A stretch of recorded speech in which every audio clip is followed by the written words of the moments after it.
ការស្លាប់ទៅហើយទៅរកបដិសន្ធិថ្មីនោះសោតទៀតមិនមែនចេះតែទៅកើតចេះតែទៅចាប់បដិសន្ធិតាមការរលឹកនឹកឃើញថាងអញស្លាប់ទៅត្រូវទៅកើតនៅនេះកើតនៅនោះអញលែងកើតជាមនុស្សហើយអញនឹងទៅកើតនៅឋានលើហើយអញទៅកើតឋានសួគ៌ហើយអញស្លាប់ទៅអញលែងទៅកើតនៅទុគតិហើយអញនឹងកើតជាមនុស្សវិញកើតមកជាមនុស្សនឹងកើតក្នុងតកូលអ្នកមានតកូលបដុំពីរតកូលកហបតីអីมันដូចចិត្តយើងនឹកมันដូចចិត្តយើងចង់ក្នុងពេលដែលមានជីវិតរស់នៅទេ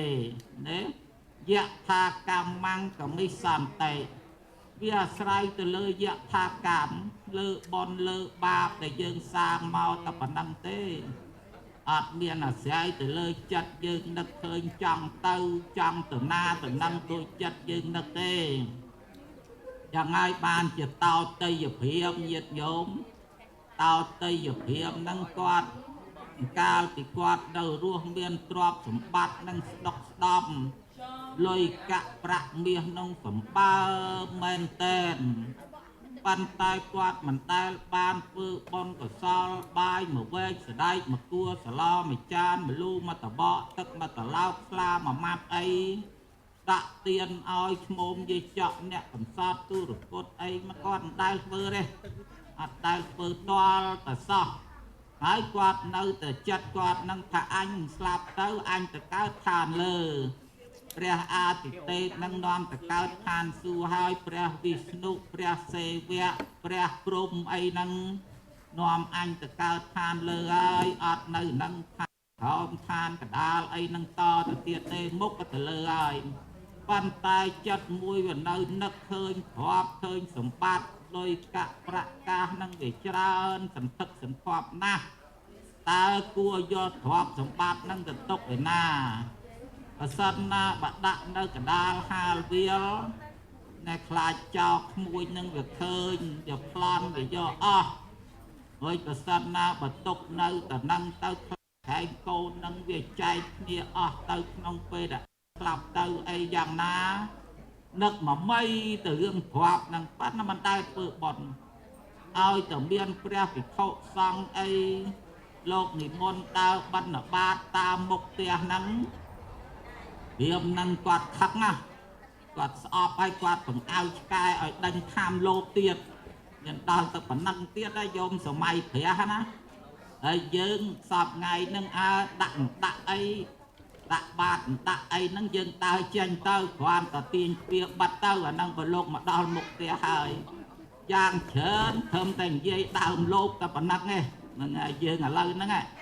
អើយលោកវត្តនេះដើរបិណ្ឌអីដើរទៅនេះទៅនោះអីចឹងទៅចេះថាចុះទៅណាហើយបើព្រាមហ្នឹងគាត់មិនខឹងតែគាត់មិនខឹងមិនស្អប់ទេគាត់បង្អើឆ្កែឲ្យខាំទៀតណែដល់ទឹកកម្រិតហ្នឹងហើយយើងតែមានអញ្ចឹងឯងថាមិនទាន់ឃើញមានទេហ្នឹងហើយមិនទាន់ឃើញមានប្រសុកសៀមអាត្មាឃើញមានហើយដកសៀមប្រយ័ត្នលោកតលោកដើរបិណ្ឌអីឬទៅនេះទៅនោះអីស្រួលហ្នឹងចាប់លោកហ្នឹងបៃលោកហ្នឹងកំពងកបងហ្នឹងដាក់ដឿកទៅណាអញ្ចឹងហើយដល់លោកព្រមបានលោកធ្វើជាពីមកៅស៊ូដែរហ្នឹងហើយមើលតែរហបៃអញទាញជាពីមកៅស៊ូបាញ់អ្នកហ្នឹងម្ដងមានអញ្ចឹងស្រុកសៀមញាតញោមតែទៅសៀមដឹកឯងបើអាត្មាទៅដឹកហើយមិនបើរឿងហ្នឹងអញ្ចឹងហើយដល់ពេលចឹងទៅព្រាមហ្នឹងគាត់បង្អើឆ្កែខាប់លោកដល់ពេលគាត់គិតថាទ្រព្យច្រើនឡឹងខ្លាចស្លាប់កូនចៅនឹងគេចែកគ្នាអស់ទៅចែកត្រូវគ្នាវាយវាដំវាឆ្លោះគ្នាទៀតគាត់ហ្នឹងក៏យកទ្រព្យហ្នឹងទៅដាក់រំកម្មចរើហ្នឹងមកពីងទៅរំច្រាមបាយនោះមកពីងទៅដល់វាធ្ងន់ជាងគេនឹងក្បែរដើមព្រីងមានដើមព្រីងមកដើមទៅក្បែរផ្ទះហ្នឹងយកទៅកប់នៅហ្នឹងហើយញាតិញោមណាមានទ្រព្យមានលុយមានអីតិចយកទៅកប់ព្រមដើម7ដើមអីហ្នឹងនៅហ្នឹងហើយប្រយ័ត្នអាត្មាប្រាប់ឲ្យហើយទៅរឿងហ្នឹងអញ្ចឹងដល់ទៅពេលគាត់ស្លាប់ទៅគឺមានបានទៅឋានលើឯណាអស់លោក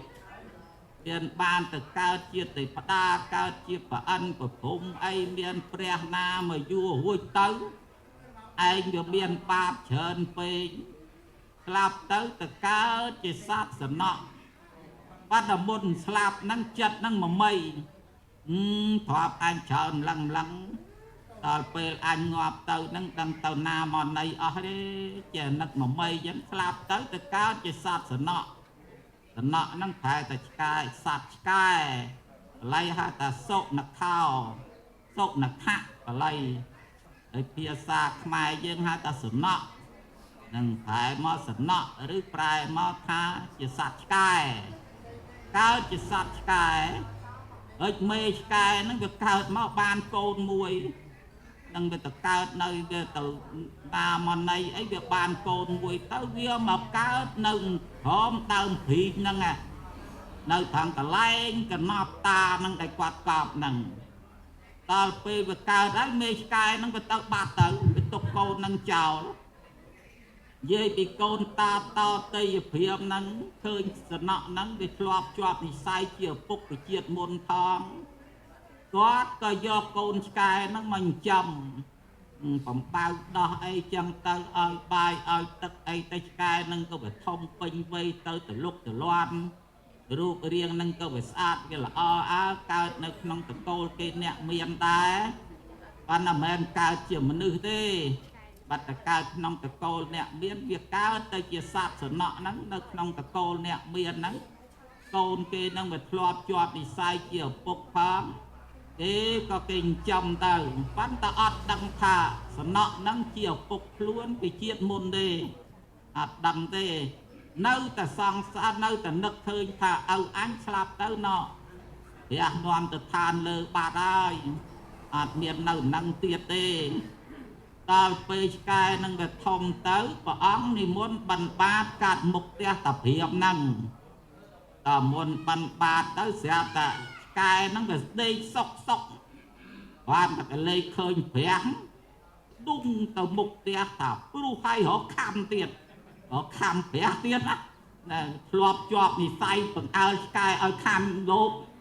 ដល់ពេលខ្លួនទៅកើតជាឆ្កែហ្នឹងវាអត់មានបង្អើគេបាក់ខ្លួនឯងចុះទៅមកដល់រកខំគេរកខំព្រះនឹងតែព្រះអង្គគាត់មានពុទ្ធិកាថាតោតយព្រាមកាលនៅរស់ស្អប់តថាគតអស់ចិត្តបង្អើឆ្កែឲ្យខំតថាគតឥឡូវស្លាប់ទៅមកកើតជាសត្វសំណក់ហើយនៅតែស្អប់តថាគតដេញខំតថាគតទៀតតែនឹងវាលឺសូរចឹងក៏វាតម្លាក់កតុយមកវៀននឹងជាក្រាមបាយនេះមកដល់ពេលកូនតានឹងឃើញឆ្កែនឹងវៀននៅហ្នឹងក៏សួរពួកបាវព្រាវថាម៉េចក៏ឆ្កែនឹងវាមិនដេកលើខែរាល់ដំវាដេកលើខែថាជួបសមណៈគោដំហើយប្រសមណៈគោដំនឹងលោកមានពុទ្ធិកាថាឆ្កែនឹងជាឪពុករបស់លោកម្ចាស់ពីជាតិមុនឈ្មោះតោតីព្រាមកូននឹងលឺសូរចឹងខឹងឆេវហ្មងក្តៅហ្មងអញទៅសួរសមណៈគោដំនោះឲ្យច្បាស់មើលឲ្យអញទៅកើតជាឆ្កែមែនទេអត់ទេដៅកាហាយដែរព្រោះថាគេថាតាស្លាប់ទៅគេមុខព្រះនាំទៅឋានលើវាមិនបានទៅឋានលើមកកើតជាសត្វសំណក់វាអីមិនក្តៅអីមិនខឹងទៅសួរញាតិញោមទៅសួរហ្មងទៅដល់ហ្នឹងមិនថ្វាយគុំទៀតទៅដល់ច្រត់ចកេះឲ្យសួរហ្មងមើលសំសួរព្រះសមណៈគោដំបន្តិចមិនទៅបិណ្ឌព្រឹកមិញនេះហើយមិនចោទថាឪខ្ញុំទៅកើតជាសត្វសំណក់អាម៉េចនេះណាមើលឆ្លើយឲ្យច្បាស់មើលតាមព្រះអង្គមានពុទ្ធិកាថាបើព្រាមឯងមិនជឿទេយកសត្វសំណក់នឹងទៅងូតទឹកហើយឲ្យបាយឲ្យចំណីអីបរិភោគឲ្យឆ្អែតហើយសួរមើលកំណប់កប់នៅណាខ្លះបើពិតជាឪពុកខ្ញុំមែនបើមានកណប់មែនឆ្កែនឹងវាទៅកោះរកកណប់ឃើញអានឹងឪអ្នកឯងហើយបើបាយឆ្អែតហើយវានៅដេកវៀនតែមកកន្លែងទៅណាទេនឹងមិនមែនឪអ្នកឯងទេតថាគតពោលខុសហើយបានត្រឡប់មកវិញទាំងក្តៅកាហាយមកដល់ឲ្យបាយឲ្យទឹកអីងូតទឹកឆ្កែនឹងឲ្យបាយឆ្អែតសួរ ថាបើពិតជាអ្នកជាឪពុកខ្ញុំមែនមើលកណប់កប់នៅឯណាខ្លះដល់ពេលឮសូរចឹងឆ្កែទៅក្ដុងចុះទៅកោះនៅក្រោមកម្មចដាកោះមកបានមកពីងទៅកោះនៅក្រោមជាធានបាយមកពីងnóពីងធំជាងគេnóពីងអង្គព្រៃអង្គអានឹងធំអានឹងនៅបែរដើមព្រីងអានឹងហ្នឹងហើយមិនដឹងប្រមាណតោនមាសទៅយោមកពីងមកអង្គព្រៃអង្គហ្នឹងកោះនឹងក្រោមដើមព្រីងបានមកពីងទៀតបានអស់សង្ស័យនឹកឃើញថាឪពុកខ្ញុំពិតជាសត្វសំណក់មែនហើយបានទៅលុតលូនក្រាបថ្វាយបង្គំព្រះដ៏មានពភាកថាពិតជាអញ្ចឹងមែនហើយព្រះអង្គមិនដូចចិត្តគាត់នឹកមិនដូចចិត្តគាត់ថាទេគាត់ថាស្លាប់ទៅគាត់ទៅឋានលើតែពេលនេះអត់បានទៅទេព្រះអង្គហើយនៅកើតជាសត្វសំណក់នឹងហើយបានព្រះអង្គមានពុទ្ធដីកាថាហេតុអីបានជាកើតជាសត្វសំណក់ថាទី1មកអំពីមិនដែលបានធ្វើបុណ្យបំពេញកុសលធ្វើទានធ្វើសិលអីម្ដងណាឡើយទី2បរិបូរណ៍ពោពេញទៅដោយចិត្តជាអកុសលចិត្តនឹងជាចិត្តអាក្រក់ហើយទី3ទៀតចិត្តនឹងវាជាប់នឹងទ្រព្យសម្បត្តិនឹង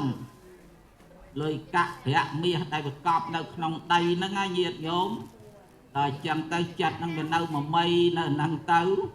ចឹងហើយបាទចាស់ក៏ថាណាអ្នកធ្វើពហិយធ្វើកត់ធ្វើសាលាហើយតាមបានឆ្លងទេប្រយ័ត្នតែកើតជាសត្វតកែកើតជាជីងចក់កើតជាពីងពីងអីនៅជាប់អញ្ចឹងណាពហិយហ្នឹងហើយអាត្មាចេះសង្ស័យដែរព្រោះបោះឈ្នះសោះពីងពីងបោះឈ្នះសង្ស័យតែមានអានបោះវាមិនឈ្នះប៉ុន្តែនឹងវាចេះតែនៅតកែនឹងវាចេះតែទៅយប់នៅហ្នឹងមកពីអីអាត្មាយល់ឃើញតែវាមិនអញ្ចឹងទេវាមិនដូចយើងគិតថាវាមកពីឆ្លងអីទេវាមកអំពីបដិសន្ធិវិញ្ញាណហ្នឹងវានាំបដិសន្ធិអកុសលវិបាកហ្នឹងនាំបដិសន្ធិហ្នឹងឲ្យទៅកើតជាអស់ហ្នឹងកើតជាសត្វតកែសត្វពីងពីងសត្វជីងចក់ជាលេនសមោចចង្អាអីហ្នឹងណាហ្នឹងណាចឹងហើយបានជាព្រះទ្រង់ត្រាស់សម្ដែងទុកមកថាទុលផញ្ចមនុស្សតាំងមានភាវៈជាមនុស្សនឹងជាការនៃយើងបានមិនងាយបានកើតជាមនុស្សទេតែមនុស្សម្នាក់ណាយើងប្រៀបបដូរជាសត្វណា10000សត្វណាស្មើនឹង10000សត្វណាមនុស្សម្នាក់ណានេះយើងមើលសត្វអង្កែបសត្វក្តាមសត្វខ្យងអីមនុស្សរាប់លានអ្នកហោវាអូយហោមួយថ្ងៃខ្វាក្តាមផងខ្វាអង្កែបផងក៏ប៉ុន្តែថ្ងៃណាក៏នៅតែលឺអង្កែបយំថ្ងៃណាក៏ខ្វាក្តាមបានមកអំពីអីថាអកុសលវិបាកនោះវាជាតំណងឲ្យទៅកើតច្រើនទៅកំណើតអស់ហ្នឹងណាហើយកំណើតមនុស្សហ្នឹងវាតិចណាកំណើតមនុស្សហ្នឹងបំកុសលដឹកណយកដណ្ដោងបដិសន្ធិវិញ្ញាណឲ្យមកកើតជាមនុស្សហ្នឹងវាមានប្រមាណតិចมันងាយស្រួលក្នុងការកើតទេដូចកើតមកហើយក៏មិនងាយស្រួលក្នុងការមានជីវិតរស់នៅដែរអញ្ចឹងបានព្រះសម្ដែងទុកមកនឹងច្បាស់ណាស់អស់លោកពុទ្ធបរិស័ទ